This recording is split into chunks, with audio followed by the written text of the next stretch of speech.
Welcome to my YouTube channel dear viewers. आज की इस वीडियो में हम सॉल्व करेंगे क्लास 10th का सोशल साइंस पेपर जो आज यानी 5 अप्रैल 2023 को आया था।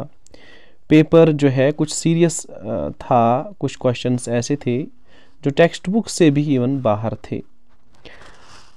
तो स्टार्ट करते हैं। सबसे पहले सेक्शन ए में आपको ऑब्जेक्टिव टाइप क्वेश्चंस आए थे। पहला क्वेश्चन, डू एज डायरेक्टेड। इसमें पहला part, Napoleonic code was introduced in the year of. इसका सही आंसर है 1804। ये मैंने ऑब्जेक्टिव्स में पहले ही आपको प्रोवाइड किया था। विच मूवमेंट वाज स्टार्टेड इन 1942। 1942 में कौन सी मूवमेंट स्टार्ट की गई थी? सही आंसर है क्विट इंडिया मूवमेंट। बहुत आसान है। इसके बाद, in which year the first education policy of the state was drafted. First education policy of state कब ड्राफ्ट की गई? ये ड्राफ्ट की गई 1955 में। इसके बाद क्वेश्चन आया है, dash was the literary journal of the cultural Congress. तो कल्चरल कांग्रेस का कौन सा लिटरेरी जर्नल था? इसका सही आंसर है कांगपोश। ये क्वेश्चंस लगभग मैंने आपको ऑब्जेक्टिव्स पीडीएफ में प्रोवाइड किए थे। The first industrial exhibition in Jammu and Kashmir was held in the year. First जो इंडस्ट्रियल एग्जिबिशन है ये कब हेल्ड किया गया? इसका सही आंसर यहाँ पे ऑप्शंस में अवेलेबल। फर्स्ट इंडस्ट्रियल एग्जिबिशन जो है उसका सही आंसर है 1955। तो यहाँ पे सारे ऑप्शंस गलत हैं। आपने जो भी ऑप्शन यहाँ पे ऑप्ट किया होगा, जिसको भी टिक किया होगा, वही सही कंसिडर किया जाएगा। मीन्स ये मार्क्स आपको डेफिनेटली मिल ही जाएगा। इसके बाद क्वेश्चन है, बानहल टनल वाज कंस्ट्रक्टेड इन 1960। ये गलत है, ये फॉल्स है, क्योंकि बानहल टनल 1956 में कंप्लीट हो गई थी बना के। Dash crop is known as golden fibre. Golden fibre किसको कहते हैं? गोल्डन फाइबर जूट को कहते हैं। तो jute is known as the golden fibre. Which one of the following is a rabi crop. इनमें से रबी क्रॉप कौन है, यानी विंटर क्रॉप कौन है? इनमें से विंटर क्रॉप ग्राम है। इसके बाद क्वेश्चन है, question number 9, which of the following minerals is a fossil fuel. इनमें से फॉसिल फ्यूल कौन है? तो कोल इनमें से फॉसिल फ्यूल है। Steel, Tata steel is a public sector industry. ये बिल्कुल फॉल्स है, क्योंकि ये प्राइवेट सेक्टर इंडस्ट्री है, तो इसको फॉल्स आएगा। Dash is the chief centre of cotton textile. ये टेक्स्ट बुक में आपको कहीं नहीं मिलेगा, तो गूगल करने से भी ये नहीं मिलता है। जनरली आप इसका महाराष्ट्र अगर लिखोगे, महाराष्ट्र जो है एक चीप सेंटर है किसका? कॉटन टेक्सटाइल का। ये आप सही, ये चलेगा, ये भी लिख सकते हो। इसके अलावा आप अहमदाबाद अगर लिखोगे, या कर्नाटका में एक जगह है उसका नाम भी लिखोगे तो ये चलेगा। महाराष्ट्र अगर आपने लिखा, या इवन गुजरात भी लिखा तो ठीक है। तो महाराष्ट्र मोस्ट प्रोबेबल है इसका आंसर। नेक्स्ट क्वेश्चन है, where was the first fertiliser plant set up. तो फर्स्ट फर्टिलाइजर प्लांट कहाँ पे सेटअप किया गया? यहाँ पे जितने भी आंसर है, ये आंसर बिल्कुल भी मैच नहीं होते हैं। तो टेक्स्ट बुक पे तो ये मुझे मिला ही नहीं, लेकिन गूगल करने से इसका आंसर जो आता है वो आता है सिंदरी, SINDRI, सिंदरी, जो धानबाद डिस्ट्रिक्ट झारखंड में है। तो यहाँ पे अगर आपने कोई भी ऑप्शन ऑप्ट किया है तो वो सही कंसिडर किया जाएगा, क्योंकि ऑप्शंस में इसका सही ऑप्शन है ही नहीं। तो इसके बाद, विच one of this is better. इनमें से बेटर कौन है? तो ऑब्वियस है, बेटर डेमोक्रेसी है। ठीक है। Rule of the people is known as. Rule of people जो होता है उसे क्या कहते हैं? उसे डेमोक्रेसी कहते हैं। ठीक है, दोनों का आंसर डेमोक्रेसी आएगा।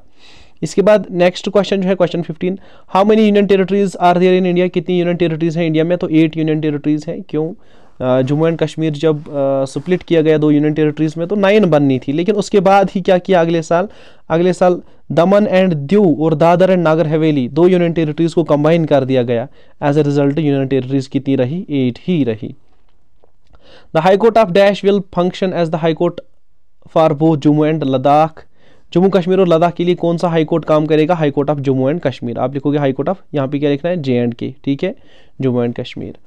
There are dash major craft clusters in Jammu and Kashmir. तो इसका ऑप्शन भी यहाँ पे गलत है, कोई भी ऑप्शन मैच नहीं होता है। इसका सही ऑप्शन है 179।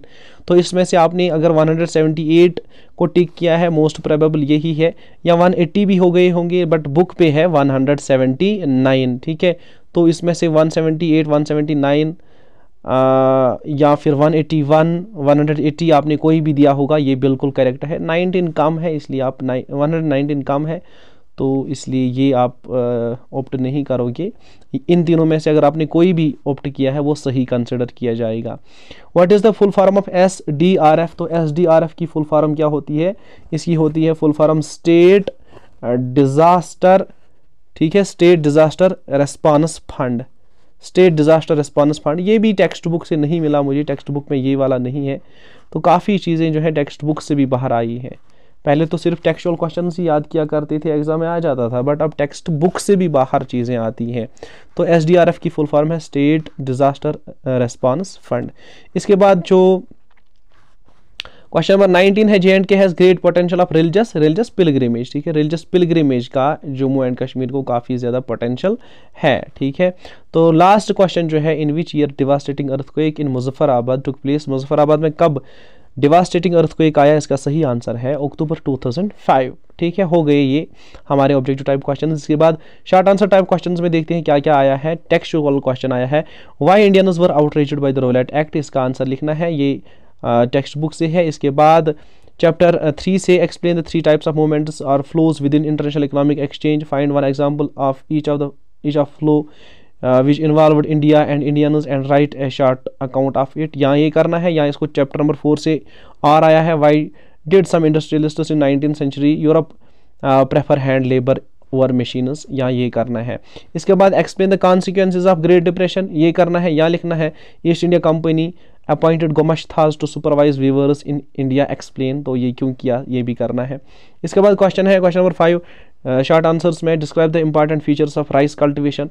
ये टेक्सचुअल क्वेश्चन इस तरह नहीं है, वहाँ पे आपको टेक्सचुअल क्वेश्चन है कि राइस कल्टिवेशन के लिए कौन से जो है किस तरह की लैंड सुइटेबल है, कौन से फीचर सुइटेबल है, तो वो आप यहाँ पे लिख सकते हो, कोई मसला नहीं है।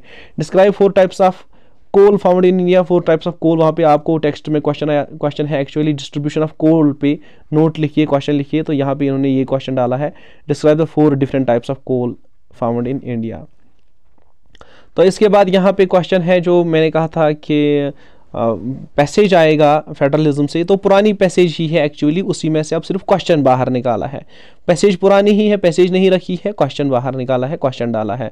तो यहाँ पे क्या है, क्वेश्चन क्या है अब, यानी यहाँ पे जो डिफरेंट लिस्ट्स है, डिफरेंट सब्जेक्ट्स हैं, डिफेंस है, पुलिस है, एग्रीकल्चर है, एजुकेशन है, बैंकिंग, फॉरेस्ट्स, कम्युनिकेशन, ट्रेड और मैरिजेस, इनमें से यूनियन लिस्ट में से कौन कौन से हैं, स्टेट लिस्ट में कौन कौन से हैं और कंकरेंट लिस्ट में कौन कौन से हैं। अगर हम यहाँ बात करें डिफेंस की, तो डिफेंस जो आता है ये यूनियन लिस्ट में आता है, पुलिस जो आता है ये स्टेट लिस्ट में आता है, एग्रीकल्चर जो आता है एग्रीकल्चर स्टेट लिस्ट में आता है, एजुकेशन आता है कंकरेंट लिस्ट में, बैंकिंग आता है यूनियन लिस्ट में, फॉरेस्ट्स आता है यूनियन लिस्ट में, कम्युनिकेशन आता है फॉरेस्ट्स जो है ये आता है कंकरेंट लिस्ट में, फॉरेस्ट्स कंकरेंट लिस्ट में आता है, कम्युनिकेशन आता है यूनियन लिस्ट में, और फिर रहा ट्रेड जो है ट्रेड आता है स्टेट लिस्ट में, और मैरिजेस आता है कंकरेंट लिस्ट में। ठीक है, तो ये आपका हो गया, आप इनको अलग से 3 कॉलम्स में लिख सकते हो और उसमें लिख सकते हो कौन किस लिस्ट में आता है। Explain the challenges faced by political parties, ये भी पॉलिटिकल पार्टी से टेक्सचुअल क्वेश्चन है। Mention different aspects of life in which women are discriminated और डिसएडवांटेजेस इन इंडिया, ये वुमेन कास्ट एंड जेंडर से जो है ह्यूमन कास्ट एंड रिलीजन से टेक्सचुअल क्वेश्चन लिया गया है। इसके बाद एक और क्वेश्चन है, write in detail the role of search and rescue team during a disaster, ये इकोनॉमिक्स एंड डिजास्टर मैनेजमेंट से क्वेश्चन लिया गया है, टेक्सचुअल क्वेश्चन ही है। Right a brief note on micro small and medium skill industries in the employment generation of Jammu and Kashmir, ये भी textual question है economics में से, यानी एम्प्लॉयमेंट जनरेशन में से। इसके बाद लॉन्ग आंसर टाइप क्वेश्चन है। पहला, briefly trace the process of German unification, German unification पे आपको नोट लिखना है। ये हालांकि वहाँ पे राइट इन ब्रीफ में से आया था, तो बहुत सारे स्टूडेंट्स कह रहे थे कि जो राइट इन ब्रीफ है वो शॉर्ट आंसर्स हैं, लेकिन लॉन्ग आंसर्स अगर पहले चैप्टर से लॉन्ग आंसर्स आते हैं तो शॉर्ट आंसर याद नहीं कर रहे हैं, तो यहाँ पे आपको आंसर मिल गया कि शॉर्ट आंसर्स में भी लॉन्ग आंसर आ सकता है। तो briefly trace the process of German unification, ये आपको लिखना है। Name the soils found in India, discuss any one in detail, तो ये टेक्सचुअल क्वेश्चन नहीं है, ये किताब के बीच में से निकाला गया है क्वेश्चन। ज्योग्राफी में बहुत सारे क्वेश्चन है जो टेक्स्ट बुक से टेक्स्ट के एंड पे नहीं है बल्कि किताब के बीच में से निकाले गए हैं। Name the soils found in India, discuss any one in detail. इसके बाद right the different forms of power sharing in modern democracies, give one example of each of these, तो ये पॉलिटिकल साइंस से जो है क्वेश्चन लिया गया है, टेक्सचुअल क्वेश्चन है, एक्सपेक्टेड था ये आया है। How does horticulture contribute to the state economy, ये इकोनॉमिक्स में से आया है और ये टेक्सचुअल क्वेश्चन बिल्कुल भी नहीं है, ये बुक के अंदर से क्वेश्चन लिया गया है। ठीक है, तो इसका मतलब है कि मेहनत बहुत ज़्यादा करनी है। अब जो भी जिनको भी एग्ज़ाम देना है, चाहे वो हार्ड जोन वाले हो या फिर वो नए स्टूडेंट्स हो जो एग्ज़ाम के लिए प्रिपेयर कर रहे हैं 2024 एग्ज़ाम के लिए। Read the extract and answer the questions. अब ये दोनों पैसेजेस, चाहे वो पॉलिटिकल साइंस की हो या फिर हिस्ट्री की पैसेज हो, ये जो पुराना मॉडल पेपर था, जो अभी मॉडल पेपर है उससे पहले का मॉडल पेपर जो है, उसी में से ये दोनों पैसेजेस निकाली गई है। तो इसका हम सिर्फ क्वेश्चन ही पढ़ते हैं, सिर्फ सीधे। क्वेश्चन पहला है, how did liberal husbands and fathers help their women. तो लिबरल हस्बैंड्स एंड फादर्स ने अपने वीमेन को कैसे हेल्प किया, तो यहाँ पे सीधा आप लिख सकते हो, liberal husbands and fathers begin educating their womenfolk at home, schools were also set up. ठीक है, तो यहाँ आप इसका लिख सकते हो कि उन्होंने लिबरल हस्बैंड्स और फादर्स ने अपनी जो औरतें हैं, वेमेन हैं, उनको एजुकेशन दी, ऐसे हेल्प की। इसके बाद दूसरा क्वेश्चन है, what was the thinking of conservative Indians. Conservative Indians की क्या थिंकिंग थी, तो यहाँ पे आप ये लिख सकते हो, conservative Hindus believed that the illiterate girl would be widowed and Muslims fear that women would be corrupted by reading Urdu romances. ठीक है, तो दूसरे का आंसर आप ये लिख सकते हो। अब तीसरा जो है, तीसरा यहाँ पे वो क्वेश्चन आया है जो आपको किताब के अंदर से कुछ पॉइंट्स पता होनी चाहिए। Like name some women writers other than in the extract who have helped women education. तो यहाँ पे 2 वुमेन का नाम आया है, आपको और भी कुछ वुमेन का नाम बोलना है। लाइक यहाँ पे ताराबाई शिंदे एंड पंडिता रामाबाई का नाम आया है। आप इसके अलावा कैलाश भाषिनी लिख सकते हो। ठीक है, कैलाश भाषिनी के अलावा एक और नाम आया है, कैलाश भाषिनी के अलावा रायसुंदरी देवी या राशुंदरी देवी नाम आया है। तो इन दोनों नामों का आप लिख सकते हो, तो 2 मार्क्स आपको मिल जाएंगे। फिर सेक्शन डी है मैप बेस्ड। तो मैप मैंने आपको कहा ही था, जो पोर्ट्स हैं या इंटरनेशनल एयरपोर्ट्स हैं वो इंपॉर्टेंट है। तो यहाँ पे आपको पोर्ट्स आए हैं, ये वाला पोर्ट तो वहाँ टेक्स्ट पे शायद नहीं है, बाकी पोर्ट्स आप जो है मार्क कर सकते हो अच्छे से।